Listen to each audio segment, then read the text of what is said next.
ये टाइम ना मेरा एकदम बेस्ट टाइम होता है। इस टाइम पर मैं आपके कमेंट्स पढ़ती हूँ और मुझे इतनी खुद में खुशी होती है जब आपके इतने अच्छे अच्छे कमेंट्स पढ़ती हूँ, स्पेशली जब आप ये बोलते हैं कि मेरी वीडियोस को देख करके आपकी लाइफ में कुछ चीज़ें ईजी हुई हैं और मेरी वीडियोस देखना आप लोगों को बहुत अच्छा लगता है। Thank you so so so much. Hi guys, welcome and welcome back to my channel. कैसे हैं आप सब? आई होप आप सब बिल्कुल ठीक होंगे। और आज स्कूल से आने के बाद मुझे इतने सारे काम थे कि जो मैं हाफ एन आवर की नैप लेती हूँ ना, मैंने वो भी नहीं ली और आते ही बस मैं सीधे स्कूल के काम में ही लग गई।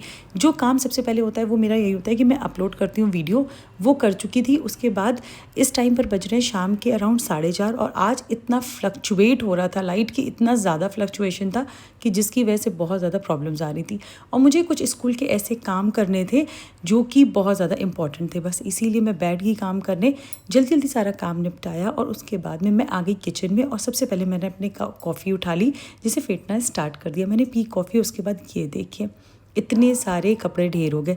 रीज़न ये है कि अब जो है ना, ठंडियों के कपड़े निकलने और ये वाले कपड़े अंदर जाने हैं, तो इनको अंदर रखने के पहले मैं इन्हें बहुत अच्छे से धुल देती हूँ, जिससे कि इसमें बिल्कुल भी फंगस ना लगे। और ये इन्हें बहुत प्रॉपर अच्छे से सुखा करके और प्रेस करके ही मैं रखती हूँ।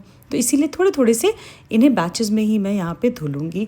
फिर आगे बाहर, क्योंकि आज बनाने वाली हूँ मैं बहुत ही टेस्टी और मज़ेदार सी एक रेसिपी, जो कि आज मैंने सोचा क्यों ना वो भी आपके साथ शेयर करूँ। तो आज मैं बनाने वाली हूँ एक ऐसा पराठे जो सर्दियों में खाने में बहुत मज़ा आती है और इनके बेनिफिट्स भी बहुत सारे हैं। तो इसीलिए सबसे पहले तो यहाँ पे मैंने आज सब्ज़ी चढ़ा दी है, जो कि है आलू और गोभी की जो लटपटी वाली सब्ज़ी बनती है ना, है मतलब बड़ी ही टेस्टी बनती है। बस यहाँ पे सबसे पहले मैं वो बना दूँगी।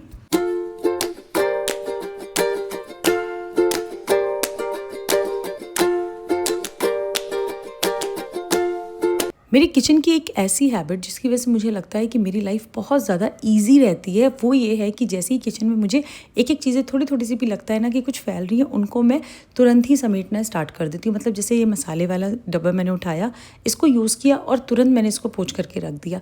इससे क्या होता है कि ये जो बड़े बड़े काम इकट्ठे हो जाते हैं ना, वो भी नहीं होते और ये छोटे छोटे बैचेस के काम किए हुए हमारे बहुत जल्दी निपट जाते हैं।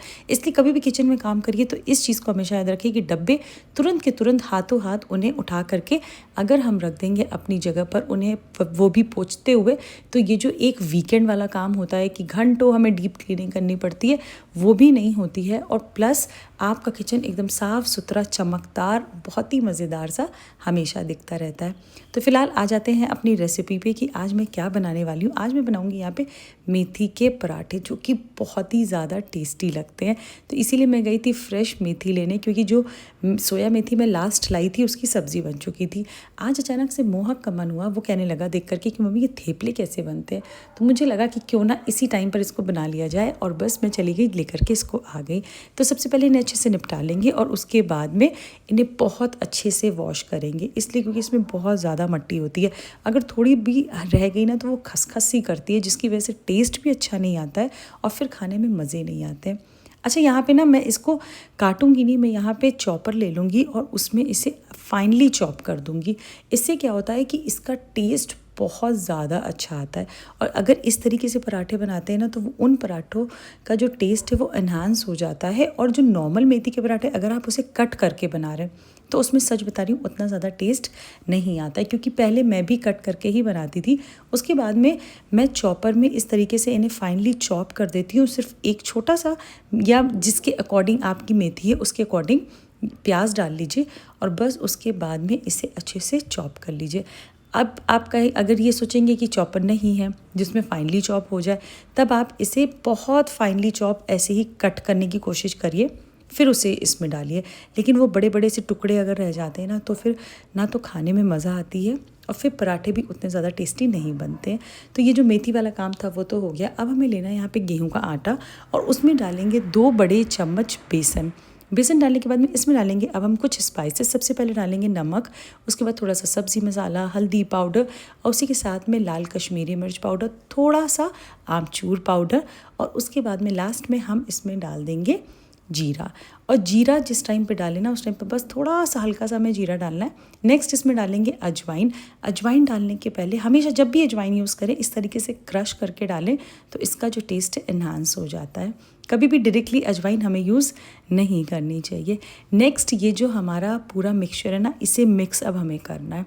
तो सबसे पहले इसमें डाल देंगे मेथी, और अब इसका हमें डो बना लेना है।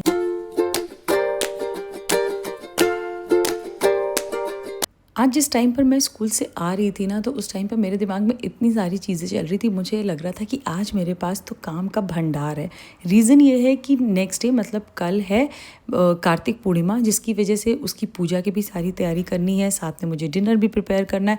स्कूल का बहुत ही इंपॉर्टेंट काम है जिसकी डेडलाइन भी आ रही है, तो इसलिए उसे भी कंप्लीट करना है। और प्लस जो मेरा वीडियो जाता है उसकी शूटिंग, एडिटिंग, बच्चों की पढ़ाई, मतलब इतने सारे काम थे। काम की लिस्ट देख रहे हैं कितनी बड़ी है। और शाम हो चुकी थी आते ही आते, इसीलिए बहुत टेंशन चल रही थी। बट जो चीज़ मैं हमेशा करती हूँ प्रायोरिटी के अकॉर्डिंग, जैसे स्कूल की डेडलाइन थी इसलिए उसे मैंने सबसे पहले कंप्लीट किया। उसके बाद में बाहर मुझे निकलना ही था कार्तिक पूर्णिमा का सामान लेने के लिए। उसी टाइम पर मैंने मेथी भी ले ली, और बस वो आकर भी मैंने सबसे पहले डिनर बनाया। तो अब आपने देखा ना, प्रायोरिटी के अकॉर्डिंग काम करिए तो काम जो बड़े बड़े से होते हैं ना, वो भी काम हो जाते हैं। और एक के साथ में ये सोचिए कि पैरेलल अगर हम दूसरा कोई काम कर सकते हैं तो उसको भी कर लीजिए।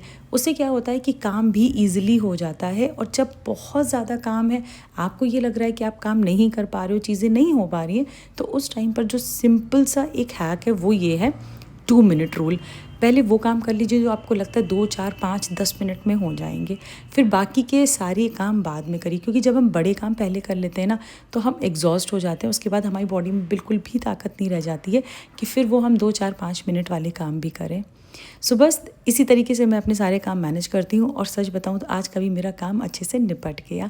और ये देखिए, जो चीज़ मैंने इंट्रोड्यूस किया है इस टाइम पर अपने आप को, वो है ये थाली है जो बच्चों की होती है ना, इसे खाने वाली थाली।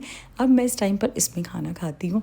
सब्ज़ी लेती हूँ ज़्यादा, उसके बाद में ये जो रोटी, चपाती, पराठा जो भी कहिए, ये मैं 1 से 2 ही लेती हूँ, और बस उससे ज़्यादा मैं नहीं खाती हूँ। साथ में मैंने आज ये बनाई है अम्बिया वाली चटनी। क्यों इसमें मैं खा रही हूँ उसका रीज़न मैं पहले ही आपके साथ शेयर कर चुकी हूँ कि मैं हूँ अपनी वेट लॉस जर्नी पे, इसीलिए मैंने स्विच कर लिया है इस थाली में, जिसके बहुत बेनिफिट्स हैं। अगर आप चाहते हैं कि मैं आपके साथ शेयर करूं तो प्लीज़ मुझे कमेंट में लिख करके बताइएगा। सिर्फ और सिर्फ वेट लॉस मैं आपके साथ डेफिनेटली शेयर करूंगी। So that's it for today's video. Video लगी अच्छी तो कर लीजिएगा इसको लाइक, और मेरे चैनल पर अगर नए हैं तो कर लीजिएगा सब्सक्राइब।